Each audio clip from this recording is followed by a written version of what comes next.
त्यांनी माझं नाव नाही घेतलं तसं.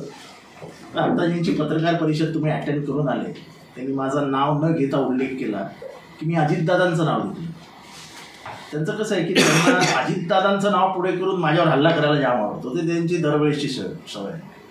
ते तटगट करे यांनी स्वतः पक्षात बघाव ना काय चालू आहे ते. आणि एक गोष्ट खरी आहे की साहेब नेहमी तुम्हाला तारखा द्यायचे कारण का तुम्ही मागे लागलेल्या साहेबांच्या चला बीजेपीत जाऊया, चला बीजेपीत जाऊया, चला बीजेपीत जाऊया. साहेब नव्हते म्हणत. 2009चा फॉर्म्युला तुम्ही दिलेला साहेबांना, साहेबांनी नव्हता दिला तुम्हाला फॉर्म्युला. 2014चे दबाव तुम्ही टाकलेला साहेबांवरती, साहेबांनी टाकला नव्हता तुमच्यावर दबाव. 2016चा देखील फॉर्म्युला तुम्ही आणलात बीजेपीकडे जाऊन की असं करूया. 2019ला पण तुम्ही आणलात फॉर्म्युला की चला करूया.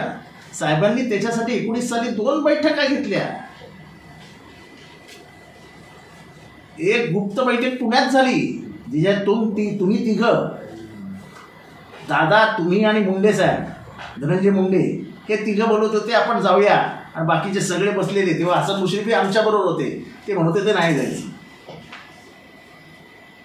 तेव्हा मकरंद पाटीलही आमच्याबरोबर होते की नाही जायचं, आपण समविचारी पक्ष किंवा सर्व धर्मनिरपेक्ष पक्षांबरोबर राहूया.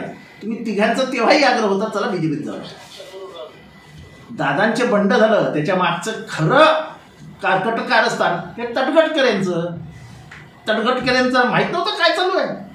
पण दादा तिथे सकाळी 7 वाजता हे साहेबांच्या घरात हजर. म्हणजे कोणी येण्याच्या आधी ते हजर.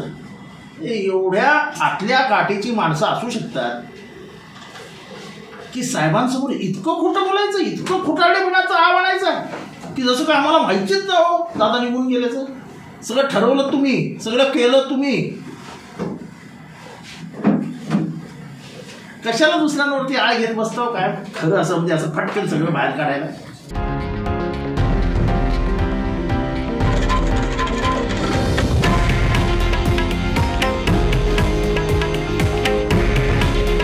हे आहे देशातील नंबर 1 न्यूज नेटवर्क आणि आपण पाहत आहात TV9 मराठी.